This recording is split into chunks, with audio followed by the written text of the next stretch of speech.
tanda-tanda ada. Jadi Merapi mau meletus tahun 2010 itu memang ada tanda-tanda. Cuman tanda-tanda itu sangat cepat dan sangat waktunya sangat cepat sekali gitu loh. Nah, jadi kami itu ya juga segera untuk menyiapkan diri, artinya kita siap untuk nanti evakuasi gitu, karena kondisi itu sangat dan itu di samping tanda-tanda juga secara karena kita itu sebagai manusiawi itu pasti terasa gitu loh, secara pikiran gitu loh. Di samping cuacanya enggak enak juga secara batiniah itu sudah terasa, jadi sudah enggak enak dari perasaan itu loh Mbak. Dari perasaan itu sudah enggak enak, akan ada apa ini kan, gitu sudah terasa. Itu yang seingat saya itu tahun sekitar 77 itu meletus Merapi, tapi saya masih kecil. Itu juga besar, tapi itu diiringi dengan hujan. Jadi hanya hujan abu dan pohon-pohon itu roboh. Itu tahun 70 kalau nggak salah, itu 76. Sekitar itu saya masih SD itu. Terus yang paling itu tahun 94 Mbak. Tahun 94 itu saya tahu benar yang itu, kalau itu sudah besar kan tahun 94. Terus juga tahun 90, terus tahun 2006, terus tahun 2000, terus tahun 97. 97 itu juga meletus tapi kecil, tapi di sini gelap. Ya untung aja itu dingin gitu. Tapi gelap kita itu pokoknya mau jalan apalagi mau jalan, pokoknya bisanya hanya duduk. Kecamatan Cangkringan merupakan lokasi terparah yang terkena dampak erupsi dahsyat Merapi pada Jumat 5 November 2010 dini hari. Hampir seluruh korban termasuk 1 korban tewas berasal dari beberapa desa di kecamatan tersebut. Pak Asih, sang juru kunci yang juga menjadi warga Cangkringan, menceritakan bagaimana serangan awan panas seolah memburu warga di tengah pekatnya malam karena matinya penerangan.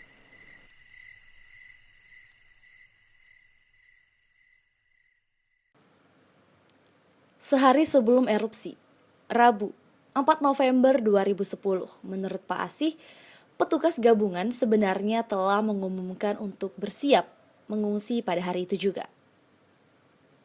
Pun rupanya erupsi terjadi lebih awal dari yang telah diingatkan. Pada Rabu sekitar jam setengah 12 malam, di Posko Pusat Merapi di Pakem, Balai Penyelidikan dan Pengembangan Teknologi Kegunungan beserta petugas gabungan mengadakan rapat mendadak membahas perkembangan terbaru Merapi.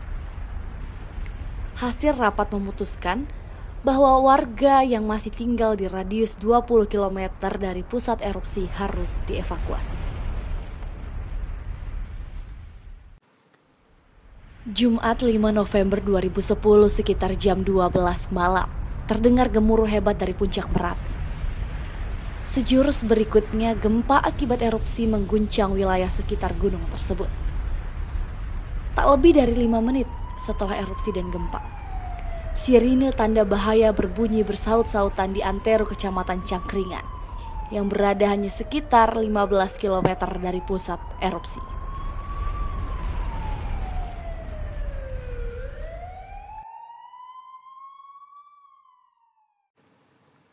Warga pun berlomba keluar dari rumah mengevakuasikan diri. Tiba-tiba lampu penerangan padam, kepanikan kian menggila. Awan panas mencapai kawasan tersebut sekitar 30 menit berikutnya.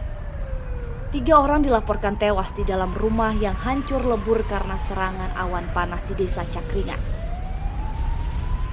Puluhan rumah lainnya juga dikabarkan hancur disapu awan panas. Ribuan orang berhamburan menuju tempat evakuasi, yaitu Stadion Maguwoharjo dan GOR UII.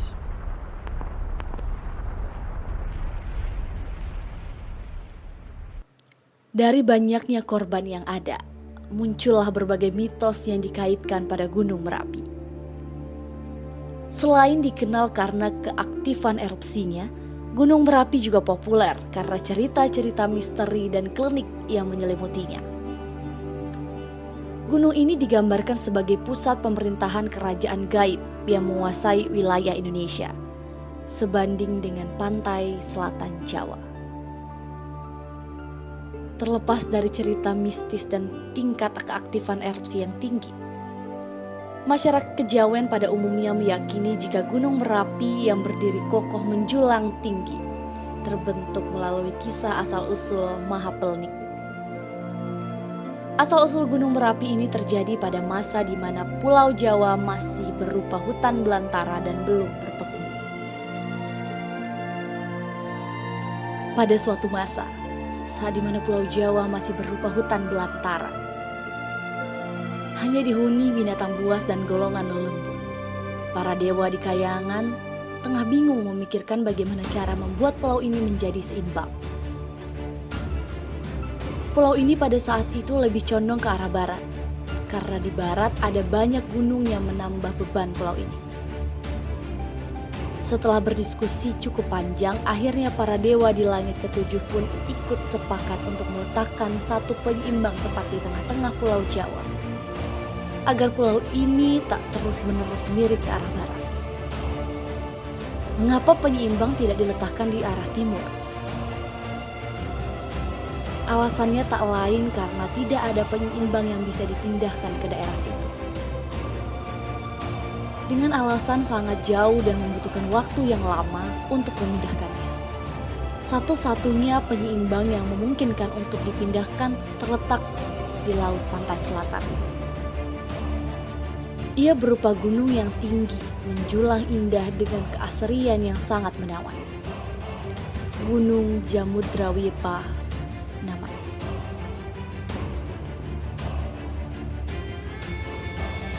Gunung Jamudrawipah adalah gunung asri yang dijaga oleh sepasang kakak beradik yang berprofesi sebagai pembuat keris. Empu Permadi dan Empu Rama, begitu nama mereka, adalah dua empu yang sangat sakti mandraguna. Sehari-hari mereka membuat keris dengan tanpa menggunakan alat bantu apapun. Saat membuat keris, mereka hanya membutuhkan perapian dan bahan baja. Untuk memukul dan sebagainya, mereka hanya menggunakan tangan kosong.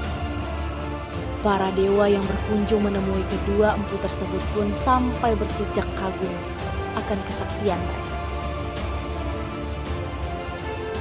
Para dewa kemudian bertegur sapa dan menyampaikan maksud kedatangannya. Mereka meminta kedua empu tersebut untuk pindah dari tempat itu karena gunung yang mereka tinggalkan akan segera dipindahkan. Gunung yang menjadi asal-usul Gunung Merapi itu akan dijadikan penyeimbang Pulau Jawa agar tidak miring.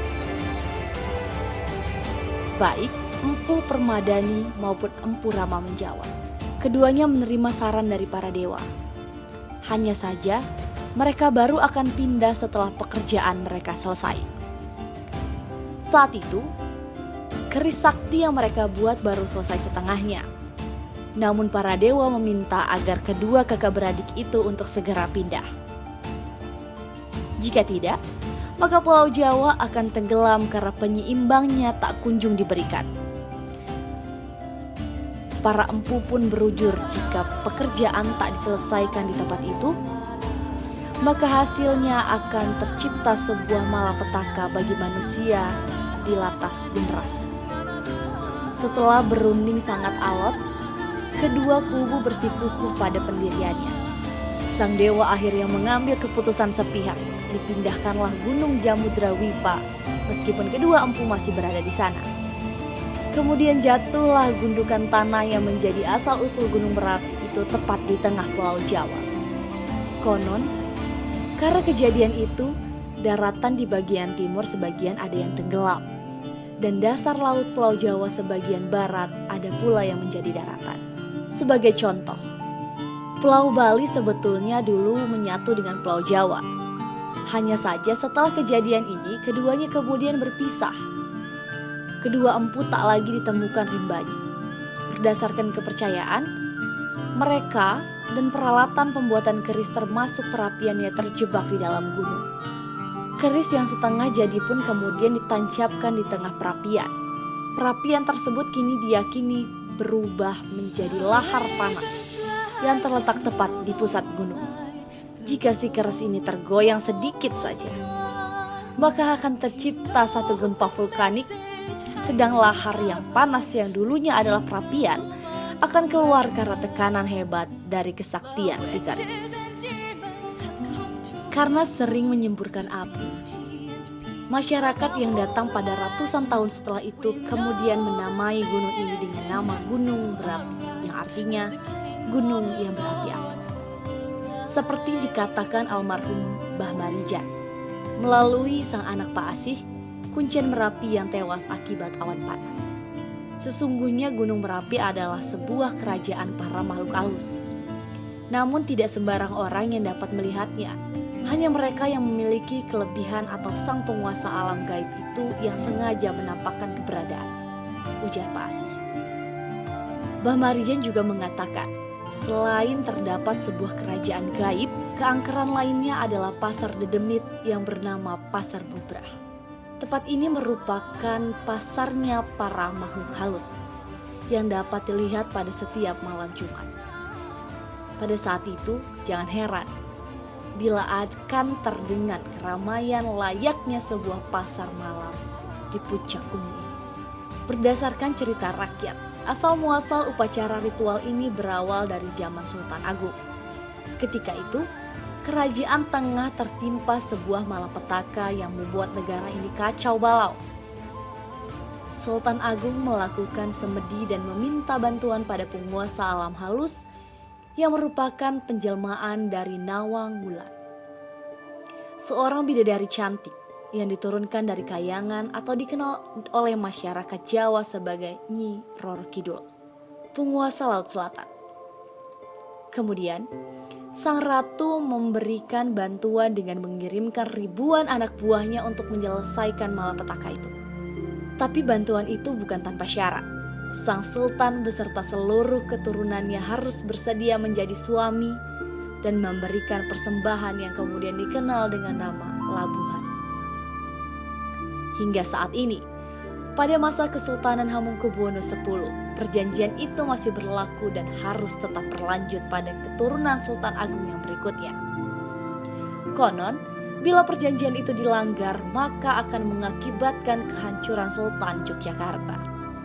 Sementara itu, selain kerajaan para dedemit dan pasar setan, di desa Kinaharjo juga banyak terdapat tempat-tempat yang kental bernuansa gaib.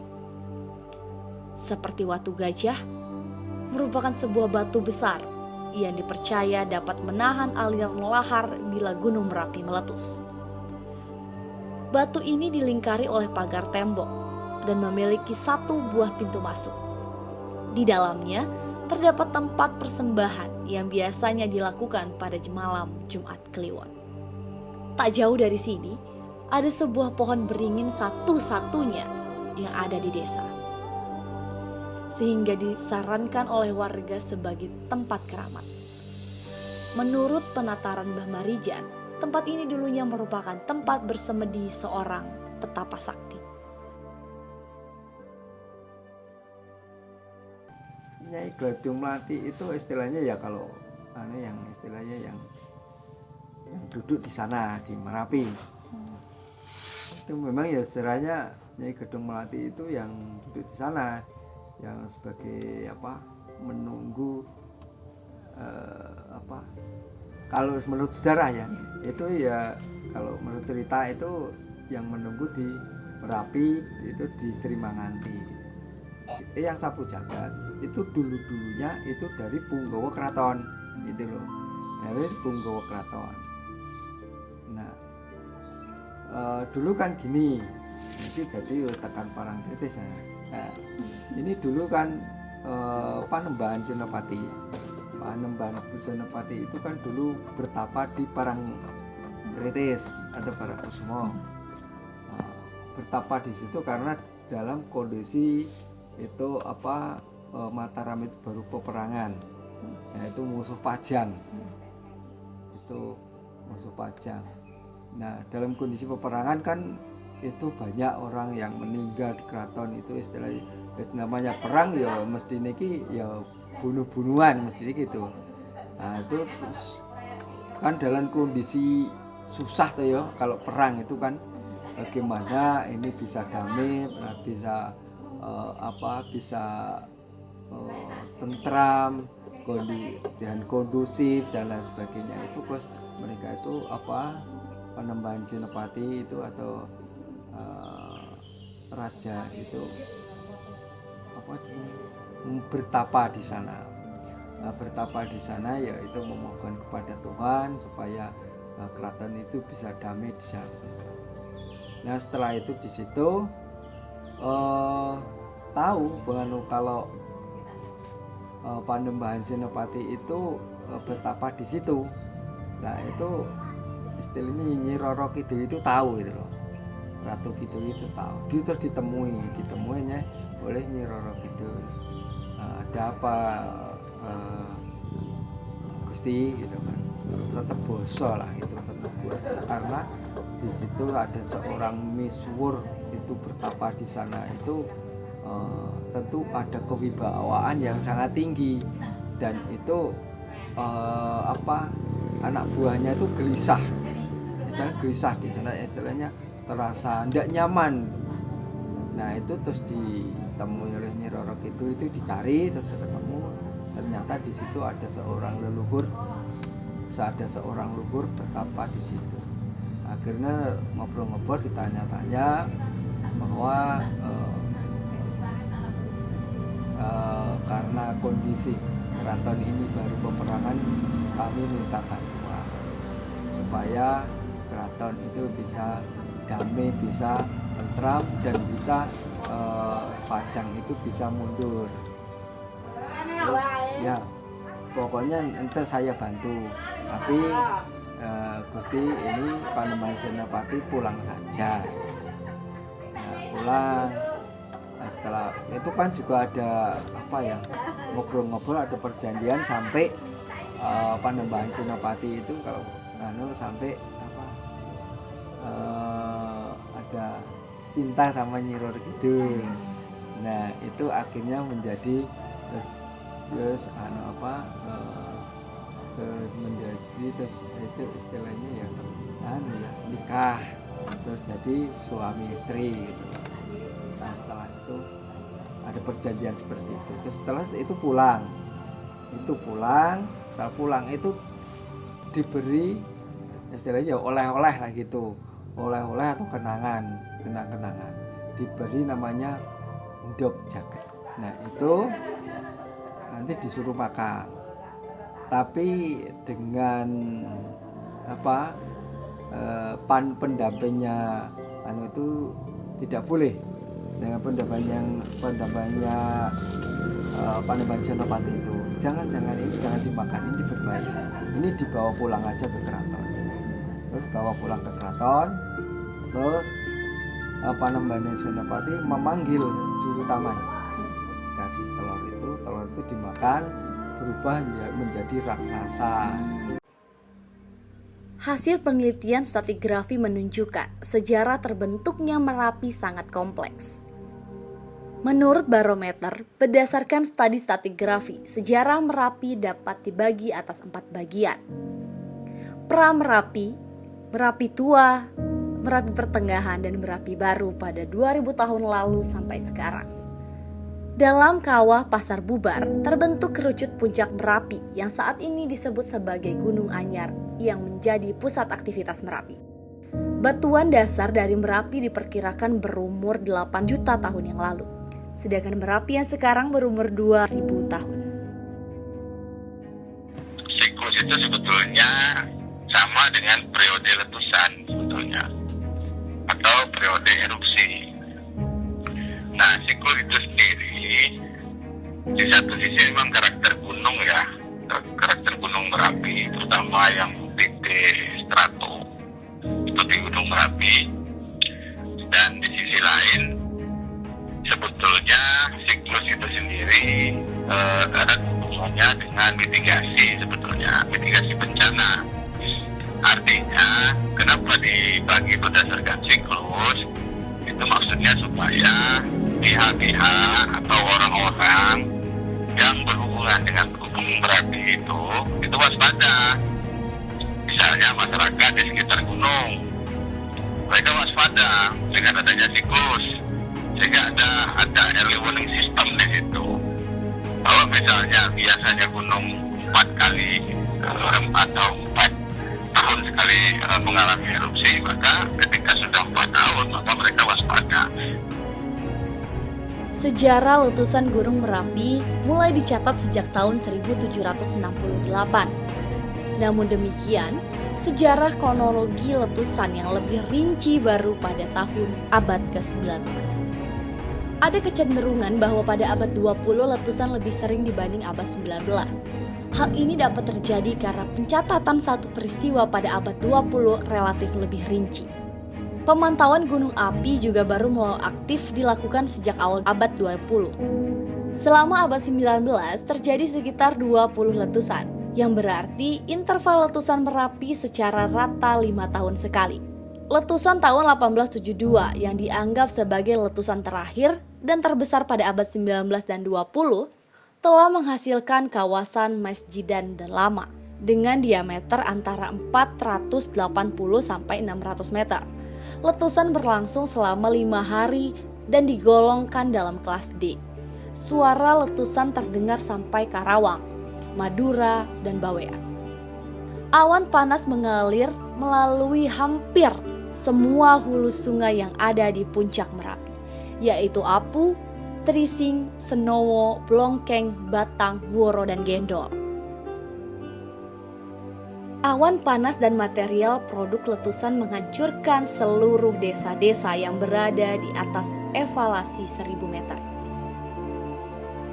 Pada saat itu, bibir kawah yang terjadi mempunyai elevasi 2800 dari peristiwa-peristiwa letusan yang telah lampau. Perubahan morfologi di tubuh gunung dibentuk oleh lidah lava dan letusan yang relatif lebih besar. Gunung Merapi merupakan gunung api muda. Beberapa tulisan sebelumnya menyebutkan bahwa sebelum ada Merapi, telah lebih dahulu ada yaitu Gunung Bibi atau lereng timur laut Gunung Merapi. Namun demikian, tidak diketahui apakah saat itu aktivitas vulkanik berlangsung di Gunung Bibi. Dari pengujian yang dilakukan, Gunung Bibi mempunyai umur sekitar 400.000 tahun. Artinya, umur Merapi lebih muda dari 4.000 tahun. Setelah terbentuknya Gunung Merapi, Gunung Bibi tertimbun sebagian, sehingga saat ini hanya kelihatan sebagai puncak. Periode berikutnya yaitu pembentukan Bukit Turgogo dan Pelawangan sebagai awal lahirnya Gunung Merapi. Pengujian menunjukkan bahwa kedua bukit tersebut berumur sekitar maksimal 60.000 tahun. Kedua bukit mendomisi morfologi lereng-lereng Gunung Merapi. Dan elevasi yang lebih tinggi lagi, terdapat satuan-satuan lava yaitu Bukit Gajah Mungkur, Pasuhladanon, dan Batu Lawang yang terdapat di lereng bagian atas dari tubuh Merapi. Susunan bukit-bukit tersebut terbentuk paling lama pada 6.700 tahun yang lalu. Data ini menunjukkan bahwa struktur tubuh Gunung Merapi bagian atas baru terbentuk dalam orde ribuan tahun yang lalu. Kawah Pasar Bubar adalah kawah aktif yang menjadi pusat aktivitas Merapi sebelum terbentuknya puncak. Diperkirakan bahwa bagian puncak Merapi yang ada di atas Pasar Bubar baru terbentuk mulai sekitar 2000 tahun lalu. Dengan demikian, jelas bahwa tubuh Gunung Merapi semakin lama semakin tinggi dan proses pertambahan tingginya dengan cepat nampak baru beberapa ribu tahun lalu. Tubuh puncak Gunung Merapi sebagai lokasi kawah aktif saat ini merupakan bagian yang paling muda dari Gunung Merapi. Bukan kawah yang terjadi pernah mengambil arah berbeda-beda dengan arah letusan yang bervariasi. Namun demikian, sebagian letusan mengarah ke selatan, barat sampai utara. Pada puncak aktif ini, kubu lava terbentuk dan sedang kala terhancurkan oleh letusan. Kawah aktif Merapi berubah-ubah dari waktu ke waktu sesuai dengan letusan yang terjadi. Pertumbuhan kawah lava selalu mengisi zona-zona lemah yang dapat berupa celah antara lava lama dan lava sebelumnya. Dalam kawasan aktif tumbuhnya kubah ini cepat. Alur pertumbuhannya pada saat itu akan mencapai titik kritis dan penyimpang menimbulkan guguran atau longsoran kubah. Kronologi semacam ini terjadi pada tahun 1943 bulan April sampai Mei 1943. Penumpukan material baru di daerah puncak akibat dari pertumbuhan kubah terutama terlihat dari perubahan ketinggian maksimum dari puncak Merapi.